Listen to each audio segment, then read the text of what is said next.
Whenever you run your program, does this question arise in your mind? How the variables loads into memory? Or when you run a large applications or a very huge applications, sometimes why do you face a memory issue? Or why do you get a Stack Overflow exceptions? And what are the data structures are involved in the memory allocations in .NET? So hi, I am Vivek Kumar and welcome to my channel Buddhi Towards Wisdom.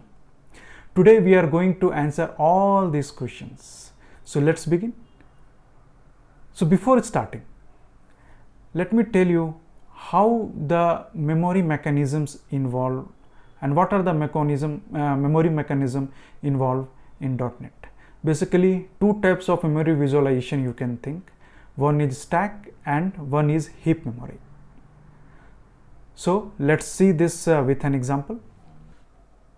Let's see stack versus heap memory in C#.NET with myself. So here we have a stack memory which works with the mechanism LIFO. LIFO is last in, first out.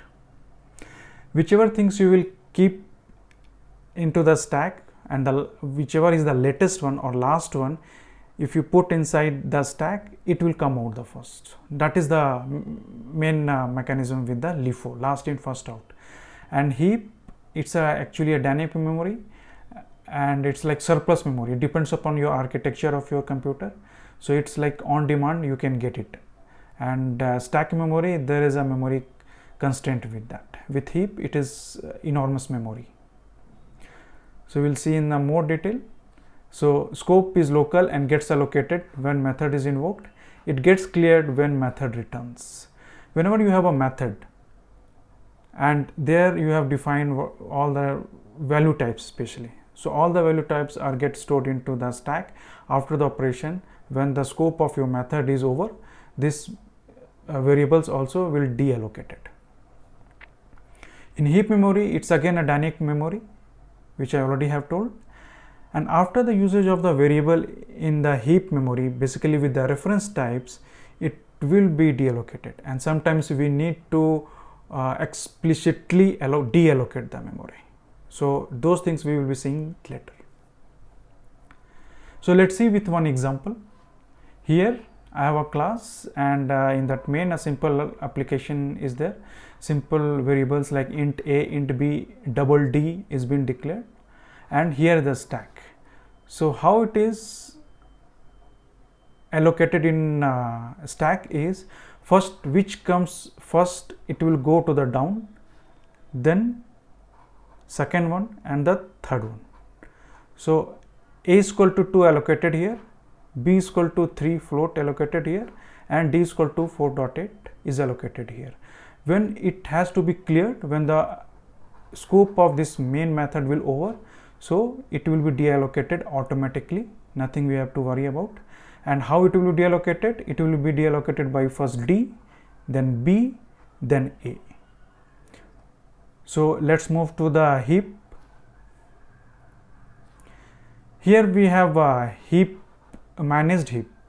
Okay, what is managed heap? Managed heap is a allocated space where addresses are well maintained and easy for OS or CLR to manage them. That's why we call it a managed heap.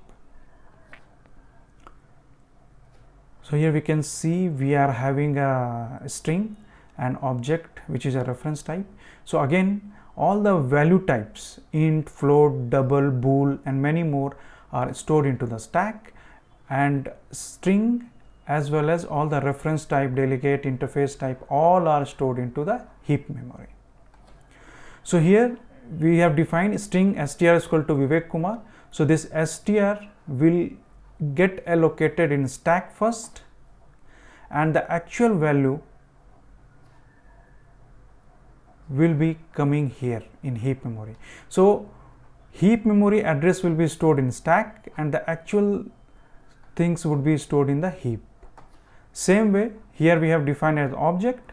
So this object reference the address where the heap is stored, where the the reference is stored or value is stored into the heap memory, that address will be kept in the stack.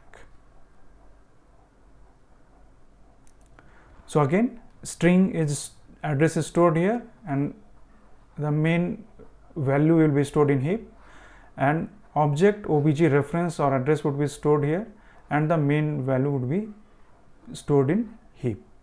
So this is all.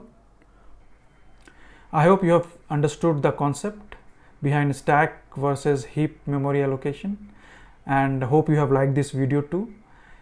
If you have any questions, or if you have any idea apart from this stack and heap, if you have any other data structure through which you can propose the memory allocation in CLR, so please write in the comment section, and how do you like and what are the things you want to again know about these concepts. So please write in the comment section too. So for now, that's it. Thank you very much for watching this video, and please like and share and subscribe this video so that more and more video we can present here. Thank you very much.